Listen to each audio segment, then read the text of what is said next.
welcome to the Honey Follow Your Bliss podcast, where self discovery and spirituality meet. I am your host, SpirituallyKi, and if you're tuning in, then you're in tune in exactly where you need to be. Hey, y'all. How are you today? I hope y'all are doing amazing. I said I would not let this Mercury retrograde get me down. So I hope it's not getting you down as well. And that y'all are having a wonderful summer, okay? Yeah, no, because I just got back from the British Virgin Islands on Thursday. And it was a dream, besides like my sinuses right now. But yeah, it was a dream because, like I've said before, I'm very connected to nature. But I think I like the ocean the most. Even though, side note, I can't swim. Yeah. Well, let's move on past that because I love the water. Yeah, I don't know. I just didn't take to learning how to swim as a kid. But like at 4 and 5 years old, I would still just like run into the water in the pool or the ocean. It did not matter. And my cousins had to save me. It was crazy. It was just like this repetitive cycle of me damn near going to glory every time I wanted to play mermaid. And I guess I've lived for the thrill since a young age. Almost died for the thrill. Yeah, it's same difference. I mean, at this point, if there are any swim instructors out there who want to volunteer their services for adult lessons, I will take you up on the offer. But it has just been so long since I last attempted, a real swimming lesson. So I honestly can't guarantee how I'll act when we're practicing in the deep end. Probably drown us both, okay? I know you don't want to drown. But, I know my limits on how far to go out at the beach. And let me tell you, honey, I indulge in every moment of shallow water. Yeah. Okay, but anyway, it was paradise, of course. I don't know about living there just based on the accessibility of certain things. And I know I'm not suited for the whole hurricane lifestyle, baby. But I do just want to create even more experiences of beautiful travel. And one of my friends, she actually recently said she could totally see me just picking up and podcasting all over the world. Yes. I guess you never know what the future holds until you start manifesting it. Ooh.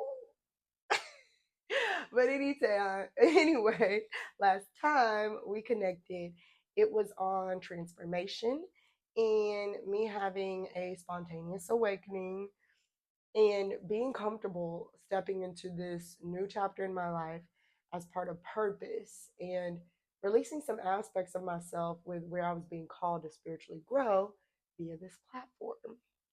Now, of course, when we feel we only have a certain level of awareness before everything kind of pans out, it can feel out of our control. But I'm learning it's actually just outside of our immediate conscious. I've also come to understand that any change is just like this culmination or some value of all creation between our inner reality, that being our subconscious and understanding, as well as what we allow within our physical environment to either collaborate or deviate situational outcomes or our manifestations to their final form. And, in my physical environment, I feel the largest contributing factors to that collaboration or deviation truly lies in the people we share our experiences with. You can think about it on both a micro and a macro level, whether it's with different things going on across the world, or close to home with the cashier who rings us up for coffee, and in closer relationships with family, friends, and even coworkers. I mean, if you really pay attention to like the energy within different cycles and phases in your life, you'll start to see these patterns of people, places, and things that make you say, this is the same damn situation, or I can't really put my finger on it, but this definitely feels familiar, And so this world really works around many uncontrollable factors and statistical probabilities that I found, combined with the complexities and dualities within my life personally, it's no wonder I've journeyed and found myself at a more universal spiritual truth, which is that we are all energetically connected, but I often find that it's more on a spectrum of awareness, meaning some of us have chosen to go on a path for discovering love for ourselves, and where we are able to securely extend that vibration to and for others. But we have to recognize not everyone has awakened to this particular state of being. So, my beautiful, deep, and overthinkers, people pleasers, and the children who have been a product of having to earn love, this is why today we will be diving in. No swimming puns, please. Diving into protecting your peace and energy, setting boundaries where needed, because it does affect your manifestations. Here's how. So, your energy is a type of currency. So, when you invest into people and situations where you have to self betray or self sacrifice, then you're telling God and the universe that you place more value in experiences of self betrayal and self sacrifice, right? So then you receive more experiences of those things. But when you find a way to lovingly or confidently set boundaries for emotional peace and even cultivate relationships that invite reciprocity and mutual respect, then you create a life with more reciprocity and mutual respect. So let me just run out this story time that I promised from our last episode, because I had one, two, three family members and one former best friend that presented different areas of a spiritual issue that I needed to address. For number one, demonstrating what I would and would not tolerate boundaries wise, as well as finally bringing in some closure from things that kind of had gone unspoken during what better time than my birthday, honey. Yeah.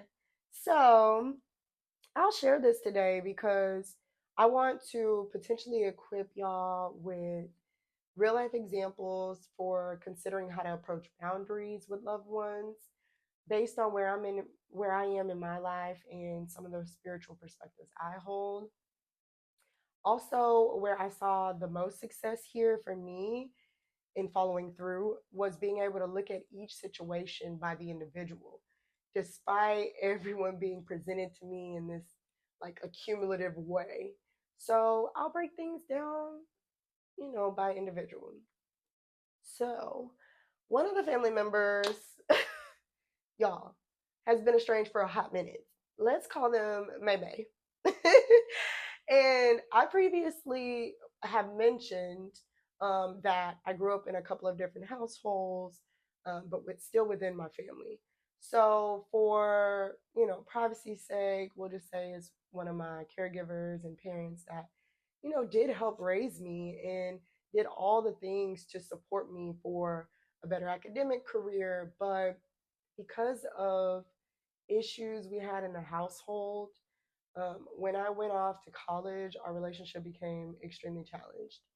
And we went through periods of estrangement then. But, you know, even as like in present and in current state, there's still this emotional block that persists where she's still not meeting me in the middle as an actively healing adult. And the thing about it is that I've worked on myself. So I expect a certain level of communication that does include, vulnerability and accountability. And I understand we're on different paths. So I took the first steps of humbling myself and demonstrating what that would look like from my end. But I was kind of met with this like my way or the highway response, and or different responses, like, and even in times when the conversation seemed like we were reaching an understanding, I kind of felt like that went good, right? Only to later realize I didn't receive any real assurance that I was heard, and that my needs would be met in future discussions. In fact, they really didn't even speak to me again until I contacted them at the next holiday to kind of check in on them. And that experience was about 2 years ago. And we're maybe at the year mark when they last said, like, not to contact them on holidays. So, that contacting them on holidays was kind of like just my way of trying to leave the door open, because I am very aware, almost hyper aware, that life is very short. And, I had this guilty narrative running through my head to where I would think, like, okay, if this person passed away tomorrow, I would be deeply hurt. But then again, to my earlier point of reciprocity and mutual respect, do I see myself compromising my needs for a one sided relationship? No, that's not going to happen, because I have a lot of love and forgiveness that I've made available. And sometimes people are not ready to receive that.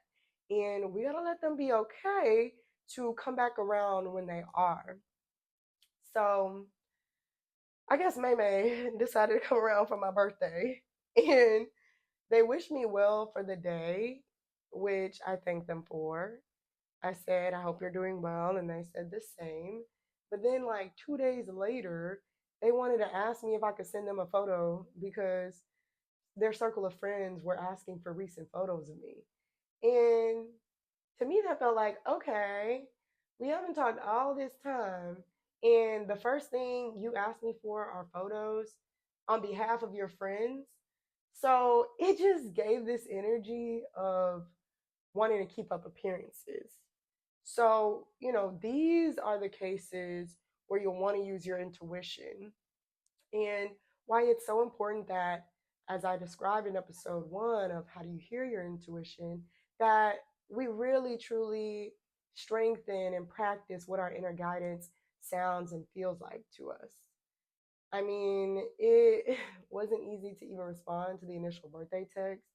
I took a few days to respond to that because it was so unexpected. And based on previous issues, I wasn't sure if it was genuine or would lead to an argument, after a phone call, or however it would have progressed. But after proceeding to ask about the photos, I like felt it in my body that it likely wasn't sincere. Or maybe it was just half baked attempt. But then it was naturally easy for me to just decline the little request, okay? But, I think about it, and this person did so much for me in my life as a child, even while battling their own trauma and issues from unresolved things in their upbringing. And so, I have not yet considered the connection irreparable, but it won't be a relationship that's easily reunited or at my expense in any way. And, we've got to allow ourselves to acknowledge that two things can be true. You can love someone, and you can also not tolerate anything less than what you've already nourished within yourself and what you expect in interactions as part of maintaining that peace. And so, for the purposes of this discussion and bringing in the context of maybe universal truth, the law of correspondence does a really great job to support exploring the correlation between our inner and outer worlds and vice versa. So when I did look internally and determined, hey, this is not coming from my ego. This is coming from a person outside of me who still has yet to put care around things within them that need to change. And that's when you make the decision as easily as I did to decline the photo. And it becomes based on intuitively what is being shown to you. And so I offered up a future phone call because that's how you appropriately start a connection that has been estranged. But again, I declined the photos. And she just replied, thanks. So I left it at that, But in knowing my baseline, which is the point here of what feels right to me, I am confident and encouraged to set those boundaries of not accepting the minimum where needed again. Okay. So that was that. But Family member numero dos. Let's call him Manny, okay? So Manny is someone I've always had.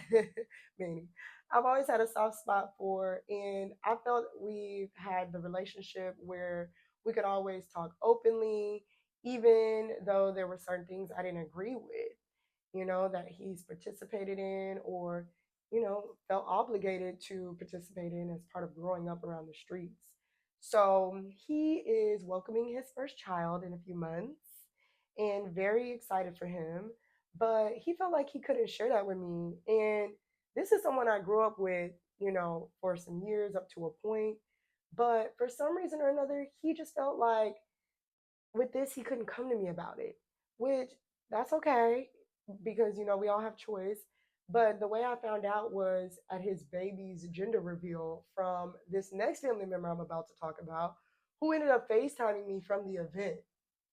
So not only was I not invited, but I had to find out about the arrival of his first child through FaceTime, live from the gender reveal. Like, yeah.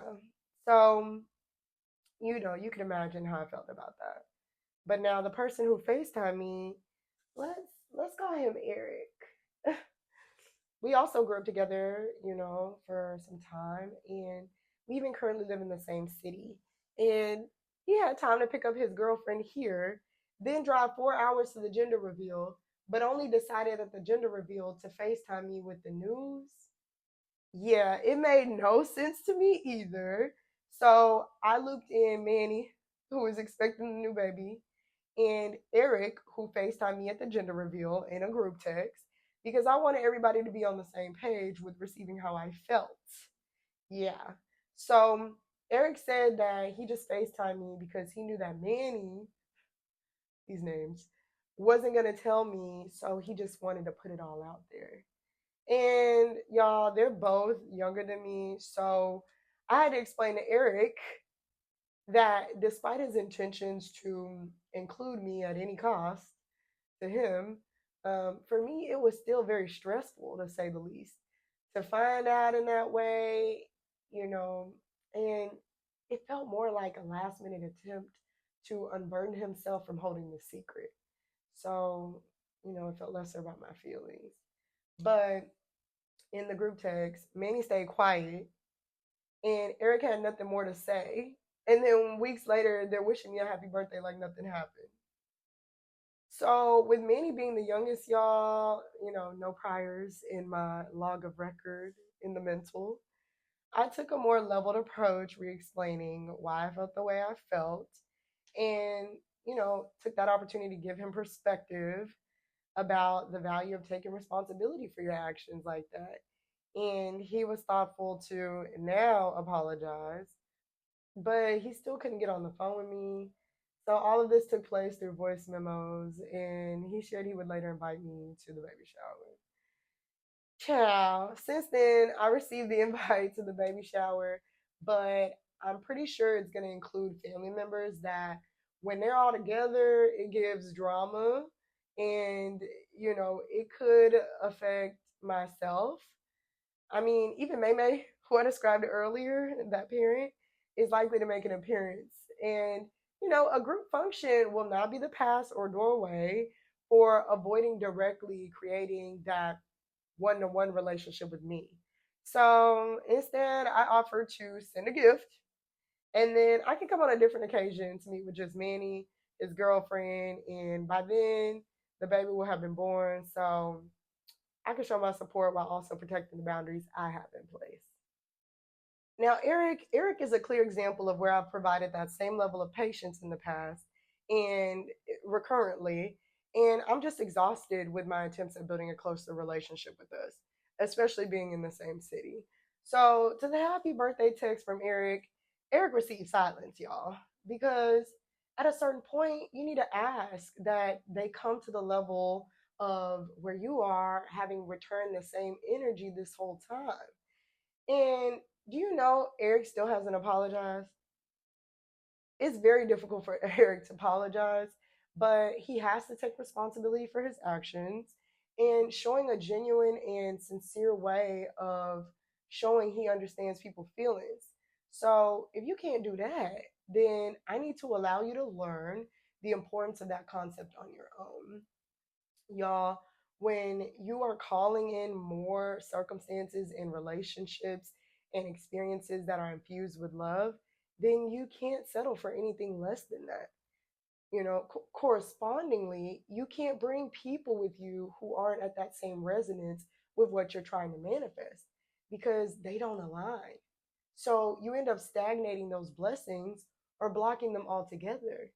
And this is the perfect segue in how I decided to handle a former best friend who reached out to me as well. And so we're going to go ahead and call her Cindy. Cindy, yeah.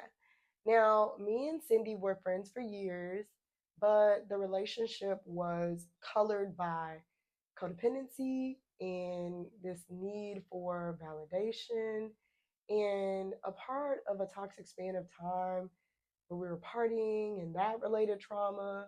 But she has two children who, during that time, I was a part of their lives and around her extended family.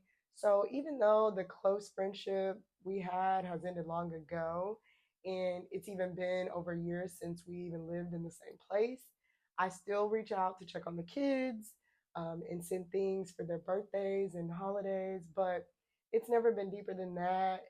But the mistake we made was neither of us officially had the conversation about what our dynamic would look like exclusive to, my part and role with the kids. But the conversation would sit in the shell space of my mind at times when she would mention visiting me in, the new city I was in, because I definitely didn't want her knowing where I lived.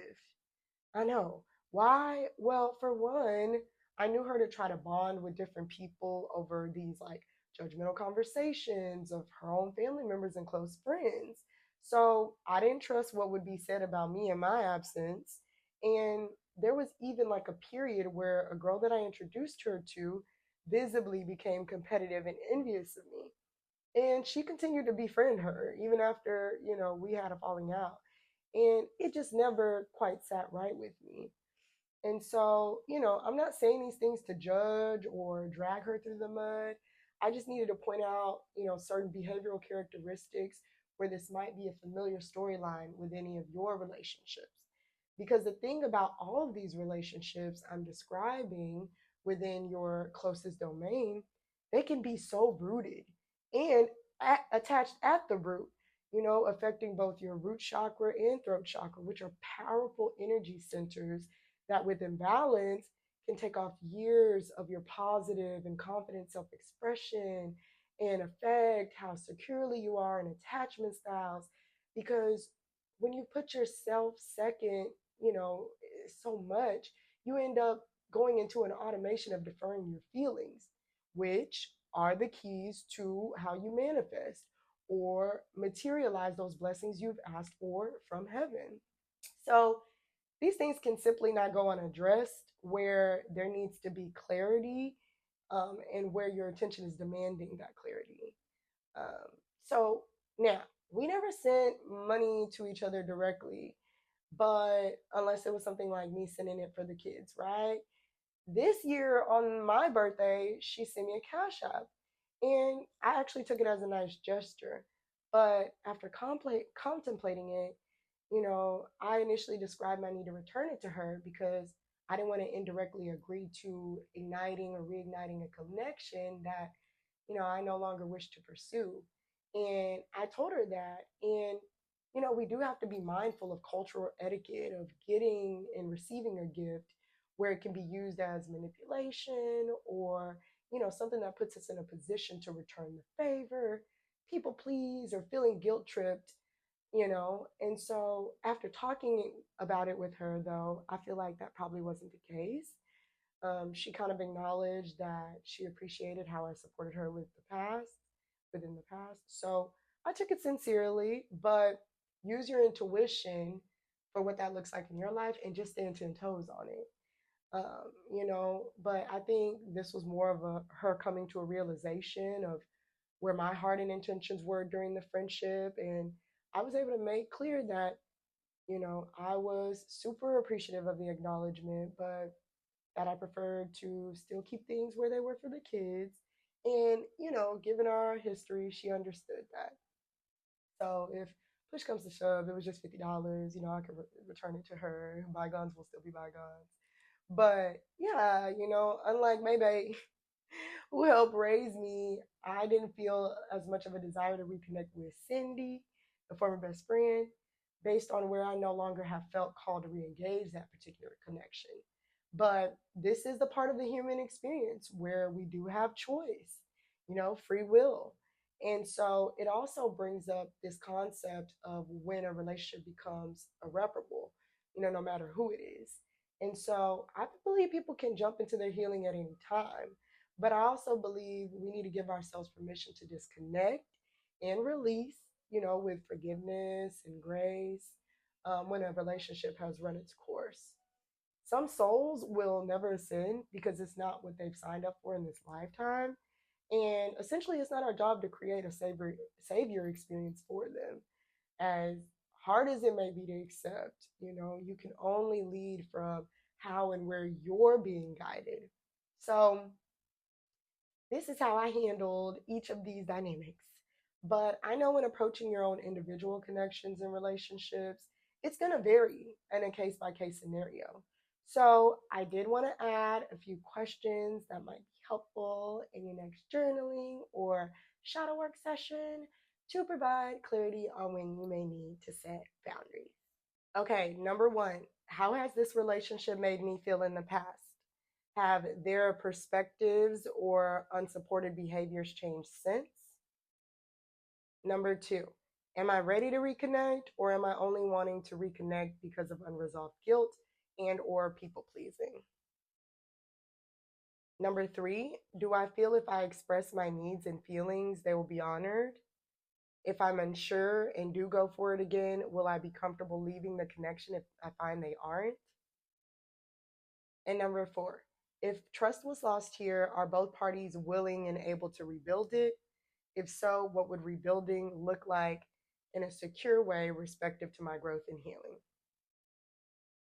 Now that you all have a few questions to meditate and contemplate over as you handle these different situations in your life, I do realize it may become difficult and that it's also a continuous effort to stick to what it is you're feeling and standing in your power when it comes to these family members and close loved ones, right?